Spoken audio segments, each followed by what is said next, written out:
Audio Jungle। ना देश के कृषि वैज्ञानिक प्रकृति की मदद से नए नए अनुसंधान में लगे हुए हैं। पहाड़ी इलाकों में जो फसल जंगली जानवर आदि खा जाते हैं उनको बबूने के फूल की खुशबू से भगाया जा सकता है और फसल की सुरक्षा की जा सकती है। इनमें एक ऐसी विचित्र खुशबू होती है जो मनुष्य को अच्छी लगती है, लेकिन जंगली जानवरों को बिल्कुल पसंद नहीं होती और अपने आप ये जानवर भाग जाते हैं। कृषि वैज्ञानिकों को इसकी हार्दिक बधाई देते हुए ACCF नेशनल टीम मेंबर नई दिल्ली डॉक्टर राजेश गुप्ता जी। हमारे कृषि वैज्ञानिक रोज नए नए ऐसे नवाचार कर रहे हैं, ऐसे नए रिसर्च कर रहे हैं जिससे कि हमारे किसान भाइयों को फसल का पूरा फ़ायदा मिले।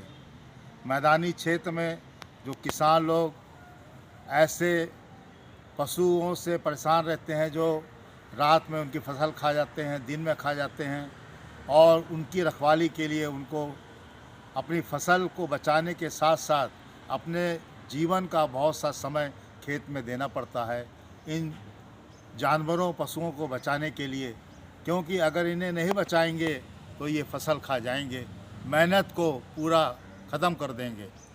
उसी तरह से पहाड़ों पर भी जंगली जानवर हमला कर देते हैं फसलों पर, पेड़ों पर, फल फूल के पेड़ों पर।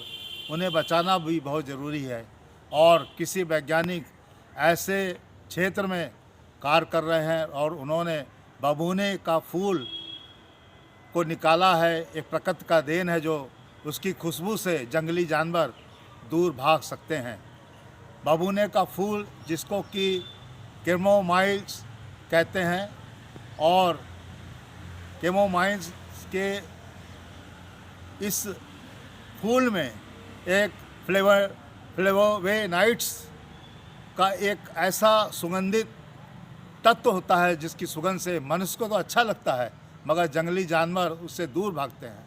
ऐसे बबूने के फूल से जंगल में तो हम इनको लगाने की अगर कोशिश भी करें तो ये वातावरण को पाकर वहाँ बड़े हो सकते हैं कि नहीं हो सकते हैं बबूने के फूल, मगर पहाड़ों में ये अवश्य बड़े हो जाते हैं, उगते हैं, फूलते हैं और इनकी सुगंध फैलती है।